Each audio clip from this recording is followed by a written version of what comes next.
Stories have been told of a clearing in the woods that is said to be haunted by a malicious creature, one that is rumored to have emerged from a ship that fell from the sky into the woods long ago. It is said that anyone who goes to investigate the section of the woods rarely returns. If you're even brave enough to venture into the deadly woods, if you come across a tree stump with a cute little rabbit sat on top, turn and run the other way. Some people may know what this creature is, but for those who don't, today we are talking about the wolf in sheep's clothing.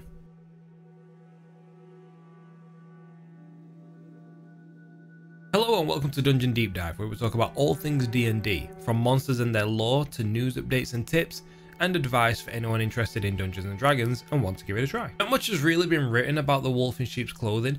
It made its first appearance in the 1980s Advanced D&D Expedition to Barrier Peaks adventure module. This module is written by none other than Gary Gygax and is more of a science fiction fantasy module than the usual fantasy setting. It lays out that parts of a ship in deep space came over with a deadly plague that risked killing everyone on said ship. In a last-ditch effort to survive, the ship cut off sections of itself and detached it to float in the vast void of space. One piece got sucked into the black hole and spat out into the universe and crashed on the planet that is called Greyhawk. In the book, the monster is described as a creature that over time has developed and adapted to change its body into that of a simple tree stump, with a fake little fluffy animal sat on top to draw in its prey. Later on, the monster got reprinted into the 1983 D&D Monster Manual 2, where the picture you get in the book shows a tree stump with long roots sprouting out and a gaping maw with sharp teeth in the center of the trunk, with two long tendrils, each with one eye on the end of it. It is described as a weird vegetable monster that lurks in the undergrowth or in grassy meadowlands. It creeps slowly from place to place using its 7-foot tentacle-like roots for locomotion.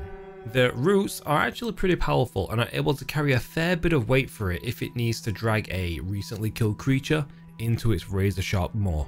The sinewy-like tentacles that emerge from the side of the stumpy body have a small unblinking eye on the end, and they kind of look like flower buds, and they have a habit of wrapping themselves around nearby trees to help with camouflage and avoid detection. Once the creature has secured its next meal, as well as using its tendrils to hold the corpse, it will also use its long dexterous tongue to maneuver the body around and scrape it along its serrated sharp teeth that rotate side to side in the creature's mouth to ensure that nothing is left but bones. The acid in the creature's stomach can quickly dispose of any natural material it consumes like flesh and bone, but any metal or stones that makes its way into the gullet are disposed of into a small hole that is buried underneath itself, and tends to move location when the hole becomes full. This creature is mainly an ambushing type of monster and tends to make homes in small clearings or close by roads or well-used game trails where it can get easy prey. Once it finds a suitable home, it will bury itself slightly into the ground and go perfectly still to give off the impression of it being nothing more than a stump of an old tree that some lumberjack has cut down. It can hold this position for days at a time, waiting for a small creature to make a pass by,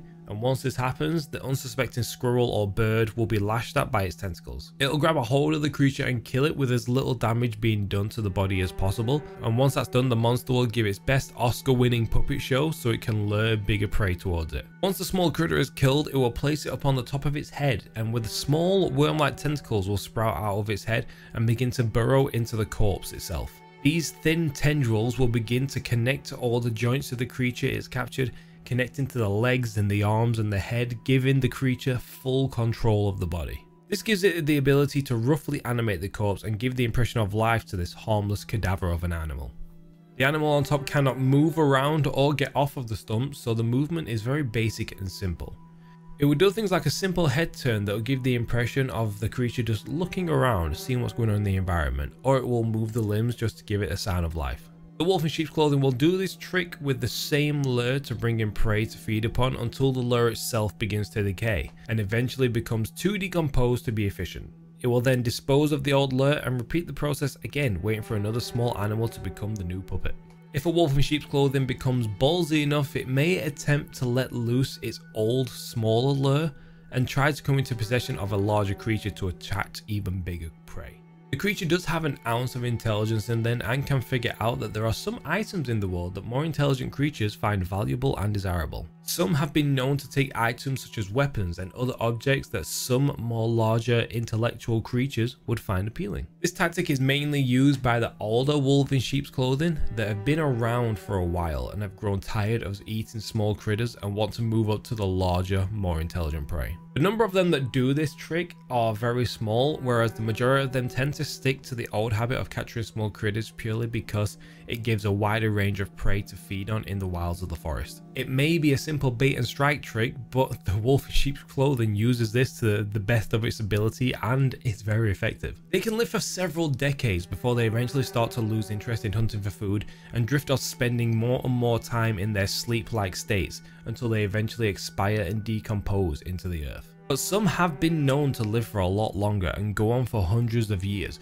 growing larger and larger until their bodies finally give in to their size and age or get cut down by some traveling adventurers. They are extremely solitary creatures and will require no means of company or communication. They even reproduce on their own, and we will be getting to that later on in the video. If two wolf in sheep's clothing ever encounter each other, they both will go into a fit of rage and flail around their tentacles at one another, screeching in such a high-pitched tone that most humanoids can't even hear it. When a wolf in sheep's clothing is ready to reproduce, either after a decade of living or after a rather large meal, it will begin a process called budding. During the process, it will produce a small little red bead filled with all the genetics needed to create a second wolf in sheep's clothing. It will then place the bead inside the current small critter that it's using for its lure, and then wait in silence until a predator comes to snatch the lure and the bead away. Once the lure and seed implanted are taken, the seed will then sit in the gut of the predator and hibernate for a time like a tapeworm until it has reached a large enough size. When this time comes, the newborn will lash out tendrils throughout its new host body,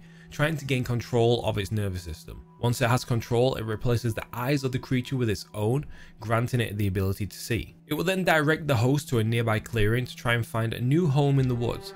The host will then clear a space for the creature to grow and live out its days in there. It will then explode out of the creature's body like a chest burster from the movie Aliens, killing the host and making it the creature's first real meal. It will then nestle into the home the new gore pool of a host created for the creature and begin digging its roots into the ground to set up shop, waiting for its first lure to arrive. Now, there are not a lot of variants of the wolf in sheep's clothing, just the basic one that we've seen in the Monster Manual 2 and the Adventure Guide. So I've created a couple here as well as the standard in case you wanted to spice things up a bit. Starting with the common and basic wolf in sheep's clothing, I found two different stat blocks for this monster, so I'll just go through them both. Starting with an AC of 15 and 45 hit points, this little guy feels like a one-time fun encounter type for your party. It has a challenge rating of 2 and an ability called Corpse Lure, whereby putting a corpse of a creature on top of its stump and riddling the body with filaments, the wolf in sheep's clothing can manipulate the corpse like a puppet. The creature can only manipulate the corpse of a tiny or small creature, and while it is manipulating the corpse,